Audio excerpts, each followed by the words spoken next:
tidak pernah ada satu suara yang terlalu kecil untuk didengar, karena setiap suara memiliki arti yang sama. Adik sanak mari berdemokrasi di Bincang-Bincang Podcast.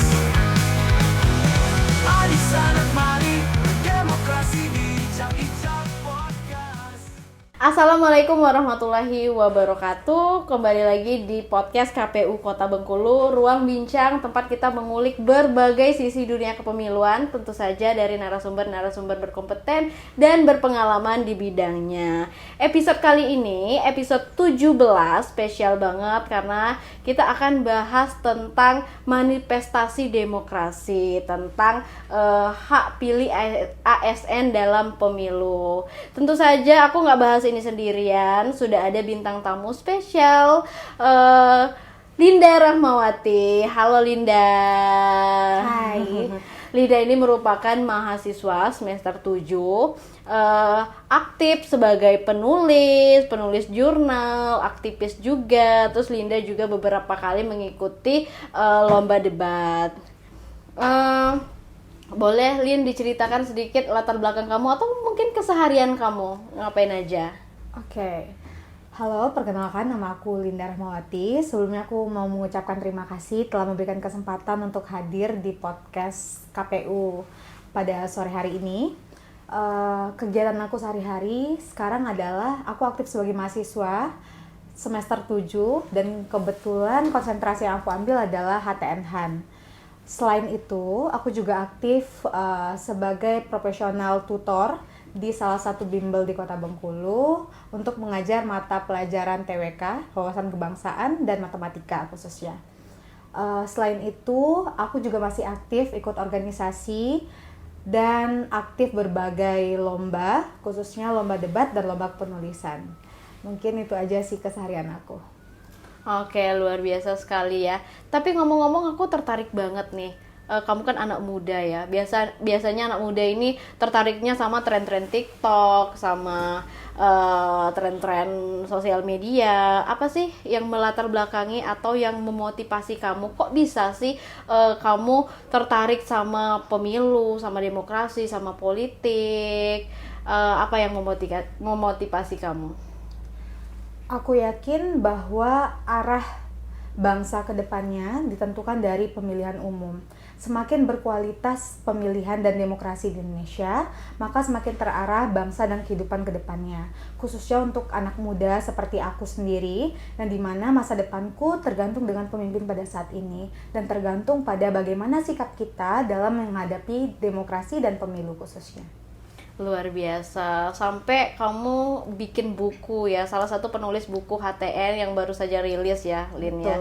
Aku kepo juga nih, apa kamu sering lihat drama-drama politik atau apa, sampai kamu kayak kepikiran, aduh mau nulis nih, tentu saja judulnya itu kayak lumayan berat ya, manifestasi demokrasi tentang netralitas ASN. Di zaman sekarang ini, tentunya kita selalu melihat berbagai macam berita yang ada di sosial media, di televisi, maupun surat kabar lainnya. Pun karena aku anak hukum, jadi pembicaraan di kelas setiap hari pasti tentang politik, tentang hukum, tentang demokrasi, dan lain sebagainya. Apalagi aku HTN ya. Nah, dari sana, dosen itu sangat suportif. Selalu untuk mengajak kita, ayo lihat apa yang terjadi di dunia ini, apa yang harus kalian kritisi. Nah, dari sanalah salah satu penyemangat aku untuk menulis manifestasi netralitas ASN ini, khususnya di Indonesia pada saat itu tahun 2024 dan sedang maraknya pemilu ya, baik itu pemilihan umum maupun pilkada. Jadi itu salah satu alasan terbesar mengapa aku menulis dan menjadi bagian dari penulis buku ini. Luar biasa. Oke, sekarang kita bedah dikit ke bukunya, ke especially tulisan kamu. Oke. Pertama, apa sih gagasan kamu untuk mengangkat tema ini? Manifestasi demokrasi, terus ke netralitas ASN. Ada 2 poin penting. Pertama, kita sadari bersama bahwa pasal 1 ayat 2 Undang-Undang Dasar 1945 menyebutkan bahwa negara Indonesia adalah negara di mana kedaulatan tertinggi berada di tangan rakyat dan dijalankan berdasarkan undang-undang. Artinya negara kita adalah negara demokrasi. Yang kedua, selama ini banyak sekali pembicaraan yang mengatakan bahwa seharusnya ASN itu tidak perlu diberikan hak pilih. Karena seharusnya segala sesuatu yang berkaitan dengan publik itu harus netral. Namun kita sadari bersama bahwa ternyata di Undang-Undang ASN itu telah ada kok prinsip netralitas. Sehingga yang perlu ditekankan adalah law enforcement-nya, bukan mengambil hak pilih ASN itu. Karena di satu sisi ASN adalah pejabat publik, namun di sisi lain ASN adalah warga sipil juga yang memiliki hak pilih. Oke, jadi gitu ya. Jadi terkait perdebatan tentang hak pilih ASN, ada beberapa yang kontra terhadap hak pilih ASN, ada beberapa juga yang pro. Kalau pro, kamu pro? Agak berat ya, Lin. Sebenarnya kita bahas ketulisan lagi ya. Oh, iya. Jadi di tulisan aku ini kita pro terhadap hak pilih ASN dengan beberapa syarat. Oke. Syarat yang pertama tentunya adalah ASN harus menjunjung tinggi prinsip netralitas, karena hak pilih itu akan lebih bernilai ketika yang dipilih dan yang memilih itu benar-benar netral dan sesuai dengan apa keinginan dia sebagai warga negara, bukan apa kepentingan dia sebagai salah satu oknum. Jadi menurut aku, selama ASN bisa untuk menjaga sikap netralitasnya sebagai pejabat publik, maka hak pilih itu tetap boleh diberikan kepada ASN karena dia juga adalah salah satu masyarakat sipil di Indonesia. Oke, soal ASN ini memang rame ya. Menurut Linda, netralitas ASN itu sebenarnya sejauh mana sih mempengaruhi kualitas pemilu? Kalau misalkan tidak diberikan hak pilih, maka implikasinya apa? Kalau misalkan tetap diberikan hak pilih, implikasinya apa? Sejauh mana? Kayaknya jauh banget. Oh. Karena pertama, ketika ASN melanggar netralitas, maka kita ketahui bersama. Seperti tahun 2024 di Bengkulu, contohnya saja. Nah, jadi ASN itu memegang peran sentral di masyarakat, di mana ASN mengelola segala hal dan segala sesuatu yang berkaitan dengan permasalahan publik. Artinya, ASN harus bisa menjalankan tugasnya sebagai ASN dengan baik, namun dia juga harus menjalankan tugasnya sebagai warga negara untuk memilih tanpa adanya kepentingan politik di sana. Nah, jika ASN tidak menerapkan prinsip netralitas, maka akan kita ketahui bahwa bisa jadi ASN tersebut akan ditunggangi dengan kepentingan politik. Namun, jika ASN tersebut menerapkan prinsip netralitas ini dengan benar, maka kita akan ketahui bersama bahwa pertama, ASN itu 73% berdasarkan data itu berasal dari kelompok sarjana, baik itu S1, S2 maupun S3. Lalu, dengan kita melihat latar belakang ASN sebagai sarjana dan memiliki pendidikan ini, kita akan mendapatkan pemilih yang berkualitas. Mengapa? Karena mereka telah menempuh pendidikan yang cukup panjang ya, tentunya. Nah, untuk mendapatkan pemilih yang berkualitas itu, artinya kita juga membutuhkan sumber daya manusia yang berkualitas juga. Dan aku merasa bahwa ASN yang telah menempuh pendidikan yang cukup panjang ini merupakan salah satu faktor pendukung untuk mendapatkan pemilihan yang berkualitas itu. Oleh karena itu, ketika ASN bisa konsisten dengan dirinya, prinsip netralitasnya, serta kepentingan publik, maka kita akan mendapatkan pemilih yang berkualitas di Indonesia. Oke, jadi harusnya yang diperbaiki itu integritasnya, bukan malah mencabut hak pilihnya. Betul. Jadi menurut Linda begitu ya. Kalau soal ASN ini memang sering rame ya, Lin. Menurut Linda, tantangan terbesar untuk untuk mewujudkan netralitas ASN itu apa sih? Tentu kembali pada peraturan perundang-undangan. Telah jelas bahwa kita ada undang-undang dasar, kita juga ada undang-undang pemilu, pun undang-undang lainnya yang mendukung tentang prinsip netralitas dan hak pilih ini. Selain itu, kembali juga kepada law enforcement atau penegakan hukumnya. Artinya, ketika ASN menggunakan hak pilihnya, tetap harus ada lembaga ataupun badan yang mengawasi hal tersebut. Kalau di kepegawaian itu kan ada yang namanya APIP ya. Nah, jadi harus tetap ada penegakan hukum, terus undang-undangnya jelas, peraturannya jelas. Jika semuanya berjalan di jalan yang benar, maka harusnya ini tidak menjadi permasalahan besar untuk diberikan hak pilih kepada ASN itu. Oh, jadi gitu ya. Kita balik lagi ke buku tadi. Oke. Kira-kira kamu nulis bukunya itu risetnya gimana, Lin? Apakah ngulik data, apa wawancara, terjun ke lapangan, atau apa ada cerita menarik di balik riset sampai dengan menyelesaikan bukunya? Oke. Jadi buku ini sebenarnya muncul dari mosi debat yang diselenggarakan oleh Bawaslu RI. Pada saat itu, aku dan timku Ilham dan Dodi itu mengikuti seleksi debat Bawaslu dengan tema netralitas ASN. Dan pada saat itu, kita ada di tim pro dan kita ingin bahwa ASN tetap diberikan hak pilih dengan alasan-alasan yang telah aku sebutkan di awal tadi. Pada saat itu, kita belum beruntung untuk melaju ke tingkat nasional.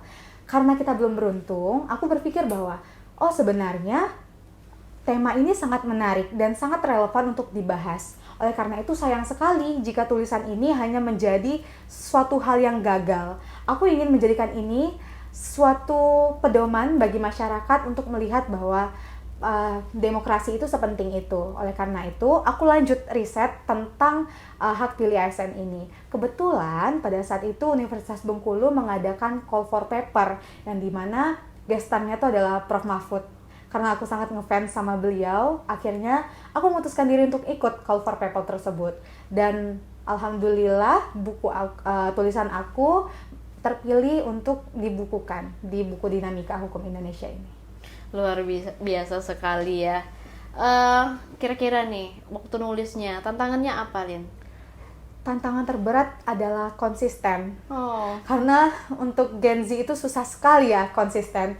Kita mudah banget ke distract, baik dari sosial media dan lain sebagainya. Sometimes kita merasa bahwa kita menemukan titik jenuh dalam menulis ini. Kok susah banget ya? Kok datanya susah untuk didapat ya? Akhirnya ya lost, nggak jadi nulis. Tapi hal yang paling penting adalah orang-orang di belakangku selalu memberikan penyemangat dan support untuk aku menyelesaikan tulisan ini. Karena pengingatan tersebutlah, akhirnya aku terus untuk menulis dan melanjutkan risetku walaupun sempat berhenti di tengah jalan. Luar biasa ya. Terus kita geser dikit dari topik nih, karena kamu anak muda, aku pun anak muda. Kira-kira peran anak muda untuk mengawal demokrasi, mengawal politik itu seperti apa? Peran anak muda untuk mengawal demokrasi. Aku yakin serta percaya semuanya dimulai dari generasi muda. Pertama, kita yang lebih melek terhadap informasi, kita yang lebih dekat dengan segala perubahan dan dinamika yang ada di sekitar, khususnya aku sebagai anak hukum, aku mengikuti segala isu terkait dengan demokrasi ini. Dan peran kita sebagai anak muda adalah sebagai motor demokrasi itu sendiri. Dimana ketika kita mengetahui, maka kita memiliki peran untuk mengajak atau mengedukasi orang-orang di sekeliling kita, khususnya masyarakat, untuk melek juga terhadap demokrasi yang bersih dan baik. Ketika anak mudanya sudah bergerak, aku yakin bahwa masyarakat Indonesia mudah untuk teredukasi. Jadi yang paling penting adalah anak muda di sini berperan sebagai motor demokrasi yang memberikan pemahaman-pemahaman maupun memberikan edukasi kepada masyarakat bahwa demokrasi yang bersih, seperti ini gitu. Karena jujur aja anak muda ini kadang lebih semangat ya, kayak bikin konten, lebih kritis juga, bikin meme-meme politik kayak gitu ya. Jadi tetap harus aktif, proaktif mengawasi pemerintahan, bagaimana pemerintahan ini dijalankan. Terus kalau menurut Linda nih, cara yang paling efektif untuk menggait anak muda agar bisa terjun ke politik, bahkan untuk bisa peduli, aware, atau bahkan hal sederhana agar anak muda tidak golput, itu seperti apa? Suatu hal yang susah juga ya kalau menurut aku. Pertama, kesadaran itu datang dari diri sendiri. Jadi ketika mereka memiliki kesadaran untuk menjadi anak muda yang melek terhadap demokrasi, khususnya untuk tidak golput dan ikut melaksanakan pemilihan yang berkualitas, maka mereka akan melakukan itu. Tapi ketika mereka tidak sadar, maka akan susah untuk mempersuasinya. Jadi, jika yang ditanyakan adalah bagaimana cara aku untuk mempersuasi mereka, pertanyaan aku, caranya mungkin pertama, aku akan menginfluence orang-orang, khususnya orang-orang yang follow aku di Instagram atau kehidupan aku sehari-hari, dengan cara mereka akan melihat bagaimana pencapaianku dan lain sebagainya. Lalu ketika sudah banyak followers, maka aku akan membuat statement-statement yang nantinya akan membawa mereka untuk lebih aware terhadap pemilihan. Lalu yang ketiga, sebagai mahasiswa, aku akan sering mengajak untuk ikut acara-acara atau workshop dan kepelatihan, khususnya teman-teman yang dekat dan kenal dengan aku. Dari sana mungkin mereka akan mengajak temannya yang lain. Karena untuk menginfluence orang banyak itu butuh waktu yang banyak juga dan butuh tenaga yang kuat juga.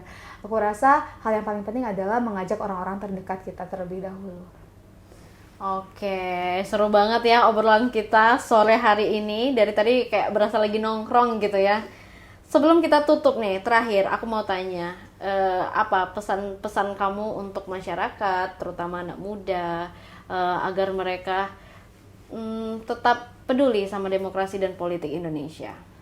Oke, pesan aku untuk masyarakat Indonesia dan khususnya anak muda, kita ketahui bersama bahwa pemilu itu bukan rutinitas yang hanya kita jalani 5 tahun sekali, tapi pemilu adalah penentu kehidupan bangsa ke depannya. Jadi yang harus kita terapkan sekarang adalah jangan tergiur dengan money politik, jangan tergiur dengan janji manis tanpa pembuktian. Kita harus benar-benar tahu siapa yang kita pilih dan untuk apa kita memilih. Karena semua hal dimulai dari diri kita dan untuk kita. Slogan pemilu, dari kita, untuk kita, dan oleh kita. Oke, luar biasa sekali ya. Oke, terima kasih banyak ya Linda sudah nyempetin hadir di podcast KPU Kota Bengkulu. Semoga bukunya bisa jadi bahan bacaan ya buat masyarakat luas, terutama anak muda, agar mereka juga melek politik dan peduli dengan demokrasi Indonesia. Oke, teman pemilih, sampai jumpa di episode selanjutnya. Tetap jaga semangat, jaga demokrasi kita. Jangan lupa subscribe channel YouTube KPU Kota Bengkulu. Dan untuk kamu yang mencari informasi tentang kepemiluan, demokrasi, boleh follow Instagram, Facebook, dan X KPU Kota Bengkulu. Sampai jumpa di episode selanjutnya. Saya Penti Sahri, pamit undur diri. Wassalamualaikum warahmatullahi wabarakatuh. Bye. Okay.